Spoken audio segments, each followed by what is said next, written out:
ఏది అయినా ట్రై చెయ్యి Aachi chicken masala. NEET re exam సందర్భంగా కేంద్ర ప్రభుత్వం సంచలన నిర్ణయం తీసుకుంది. టెలిగ్రామ్ యాప్ పై తాత్కాలిక నిషేధం విధిస్తూ ఉత్తర్వులను జారీ చేసింది. ఈ నెల 21న నీట్ రీ ఎగ్జామ్ నిర్వహించనున్నారు. ఈ నేపథ్యంలో జూన్ 22 వరకు టెలిగ్రామ్ యాప్ యాక్సెస్ ను నియంత్రణలో ఉంచనున్నారు. నీట్ పరీక్ష సురక్షితంగా నిర్వహించేందుకు ఎన్టీఏ సిఫార్సుతో కేంద్రం ఈ నిర్ణయం తీసుకున్నట్లు తెలుస్తోంది. పేపర్ లీక్ మోసాల నేపథ్యంలో ముందు జాగ్రత్త చర్యల్లో భాగంగా నిషేధం విధిస్తున్నట్లు తెలిపింది.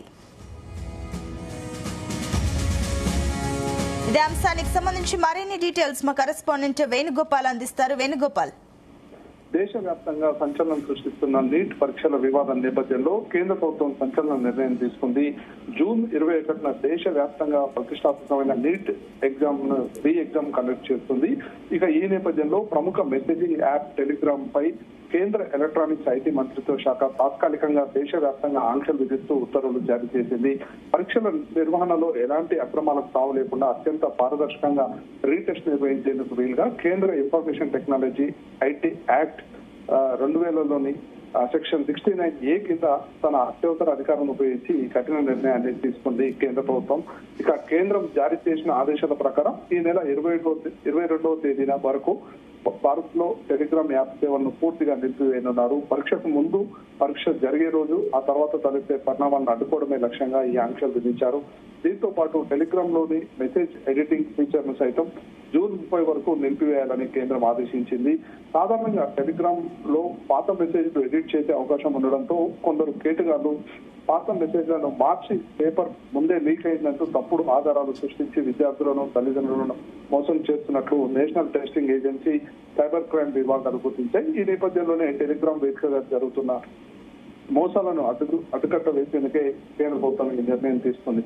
ఇక పరీక్షా పత్రాలు లీకేజ్ అంటూ తప్పుడు ప్రచారాలు చేస్తూ నకిలీ ప్రశ్న పత్రాలు ఆట చూపి విద్యార్థుల నుంచి భారీగా డబ్బులు వసూలు చేస్తున్న పలు రాష్ట్రాలకు సంబంధించిన ముఠాలు ఏవైతే ఉన్నాయో వీటిని ఆ గుట్టును సైబర్ క్రైమ్ పోలీసులు ఇప్పటికే రద్దు చేశారు. ఈ నేపథ్యంలో విద్యార్థుల భవిష్యత్తు, పరీక్షల పవిత్రతను కాపాడడానికి ఈ తాత్కాలిక ఆంక్షలు తప్పవని చెప్పి ఎన్టీఏ స్పష్టం చేసింది.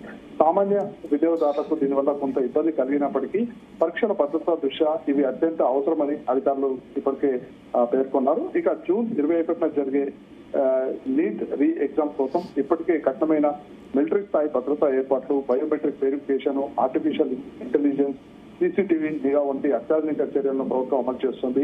ఈ కఠిన ఆంక్షల నడుమ రీటెస్ట్ ప్రశాంతంగా ముగుస్తుందని అధికారులు భావిస్తున్నారు. అయితే ఇప్పటికే ఒకసారి నీట్ ఎగ్జామ్ పేపర్ లీక్ కావడం వల్ల చాలా మంది విద్యార్థులు నష్టపోయినటువంటి పరిస్థితి, చాలా మంది విద్యార్థులు కూడా ఆత్మహత్యలు పాల్పడ్డారు.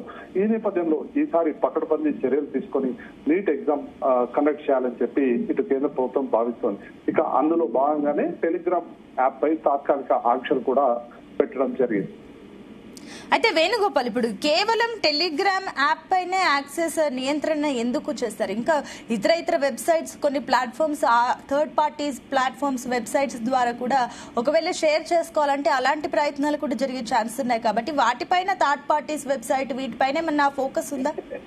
అయితే ముఖ్యంగా సైబర్ క్రైమ్ ముఠాలు ఎక్కువగా కూడా అంటే ఇందులో టెలిగ్రామ్ యాప్ లో దాదాపుగా ఒక్క గ్రూప్ లో కొన్ని వేల మంది కూడా ఉండే అవకాశం ఉంటుంది. మరోవైపు అప్పటికప్పుడు ఎడిట్ ఆప్షన్ కూడా ప్రత్యేకంగా దీంట్లో ఉండడం వల్ల పేపర్ ఎగ్జామ్ కండక్ట్ అయినప్పటికీ కూడా పేపర్ ఎగ్జామ్ ముగిసినాక కూడా ఆ పేపర్ ని అప్లోడ్ చేసి ఈ నీట్ పేపర్ లీక్ అయింది అంటూ ప్రచారం చేసే అవకాశం ఎక్కువగా ఉంది. అయితే ఇందుకు సంబంధించి మెయిన్ గా టెలిగ్రామ్ పైనే ఎందుకు ఆంక్షలు విధించారు అంటే ఇందులో దాదాపు ఉండేటువంటి గ్రూపుల సంఖ్య కూడా చాలా పెద్ద మొత్తంలో ఎక్కువ సంఖ్యలో ఉండే అవకాశం ఉంటుంది. దాదాపుగా మిగతా సోషల్ మీడియా ప్లాట్ఫామ్స్ లో చూసుకుంటే కొంత మేర వరకు మాత్రమే అందులో సభ్యులు ఉండేందుకు లిమిట్ ఉంటుంది. అయితే ఇందులో మాత్రం చాలా ఎక్కువ మొత్తంలో కొన్ని లక్షల మంది కూడా ఒక గ్రూప్ లో ఉండే అవకాశం ఉంటుంది. కాబట్టి ఇందుకు సంబంధించి సోషల్ మీడియాలో ఉన్నటువంటి మిగతా ప్లాట్ఫామ్స్ కన్నా కూడా టెలిగ్రామ్ యాప్ ద్వారా ఈ కఠిన ఆంక్షలు విధించడం జరిగింది. కాబట్టి మరోవైపు ఈ ఎడిట్ ఆప్షన్ అనే దాని ద్వారా కూడా చాలా మందిని గందరగోళం చేస్తున్నట్టు సైబర్ క్రైమ్ నిపుణులు గుర్తించారు. అందువల్ల ఈ టెలిగ్రామ్ ఆప్షన్ లో ఈ ఎడిట్ ఆప్షన్ అనే దాన్ని కూడా తాత్కాలికంగా ఈ ఎగ్జామ్ పూర్తి అయ్యాక ఒక వారం రోజుల పాటు కూడా ఈ ఎడిట్ ఆప్షన్ అనే దాన్ని కూడా లేకుండా చేసి ఇటు ఆంక్షలు విధించినటువంటి పరిస్థితి. ముఖ్యంగా మిగతా సోషల్ మీడియా ప్లాట్ఫామ్స్ తోటి కంపేర్ చేసుకున్నప్పుడు ఇందులో ఎక్కువ సంఖ్యలో మెంబర్స్ గ్రూప్లలో ఉండే అవకాశం ఉంది కాబట్టి ఎక్కువ మంది మోసాల బారిన పడకుండా ఉండేలా అని చెప్పేసి కేంద్ర ప్రభుత్వం ఈ నిర్ణయం తీసుకుంది. Right, thank you Venugopal.